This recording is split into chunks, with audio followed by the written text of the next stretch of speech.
안녕하십니까. 당교구 이셀 윤동희 집사입니다. 먼저 저에게 새하늘의 가족인 성도님들 앞에서 간증할 수 있는 은혜를 허락하신 에베네셀의 하나님을 찬양합니다. 이 시간 저에게 베풀어 주신 은혜를 함께 나누고자 합니다.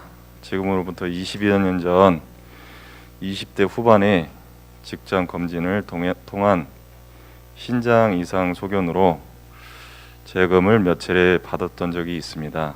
그때는 건강의 소중함을 모르고 치료도 받지 않았었습니다.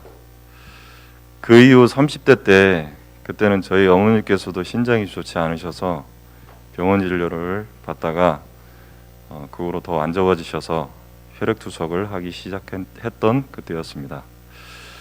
제 건강이 염려가 되셨던지 어머니께서는 병원 가서 검사를 받아보라고 여러 번 말씀하셔서 고민 끝에 대학병원에 가서 검사를 하게 되었습니다.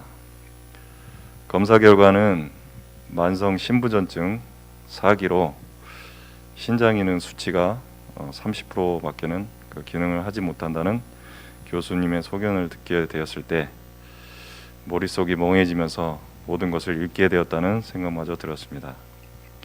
그 후로 매달 검사와 약물 치료를 병행하게 되었고, 이런 과정에 무엇보다 정신적으로나 육체적으로 힘들게 했던 것은 음식을 제한을 해야 한다는 것이었습니다.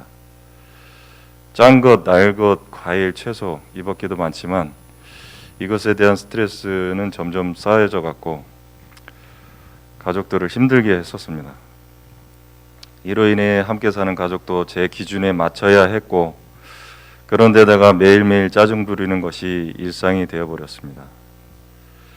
또한 직장을 다니면서도 저는 매번 병원 진료를 받기 위해 연차를 내야 했고, 이런 저를 회사 측에서는 좋지 않은 시선으로 바라보았습니다. 몇 년이 안 된 고심 끝에 퇴직을 결심하고 여러 방면으로 알아보면서 최소 투자 비용으로 할 수 있는 것이 무엇이 있는지 찾은 끝에 화물 영업을 하게 되었습니다. 처음으로 시작했던 화물 사업은 만만치 않은 일이었고, 그런데다가 화물 경기도 좋지 않아 경제적인 어려움 속의 연속이었습니다. 그런 상황 속에서 이 생각은 하지 말았어야 되는데, 정기적으로 병원 진료를 가게 되는 그 진료비가 부담되어 그 후로 6개월 동안을 병원 진료를 안 갔고, 그로 인해 몸 상태가 안 좋아져서 병원을 다시 찾아가서 검사했을 때는 만성 신부전증 말기였습니다. 담당 교수님은 바로 투석을 해야 한다고 하셨고, 저는 약으로 좀 버텨보면 안 되겠냐고 말씀드렸더니 그 약을 처방해 주셔서 계속적으로 약만 먹고 버티고 있었는데, 그 후 한 달 후에 혈액의 노폐물 수치가 최고치로 올라가면서 요독 증세로 음식물을 넘기지도 못하고 밤에는 잔뇨 현상으로 꼬박 밤을 새며 화장실을 드나들었습니다. 참다 못해 그날 아침에 김민경 집사에게 응급실에 가자가 했고, 택시를 타고 대학병원 응급실로 갔습니다. 도착해서 순번을 대기하고 있을 때 혈액 검사와 체온을 재니 38도로 머리는 깨질 듯이 아팠고, 저는 검사 대기자로 응급실 격리실에 있다가 2-3시간이 지나고 나서야 입원실 병실이 결정되어 병동으로 올라가서 간호사의 말에 체중을 재라고 이제 침상에서 내려오는데, 그때 순간 정신을 잃고 말았습니다.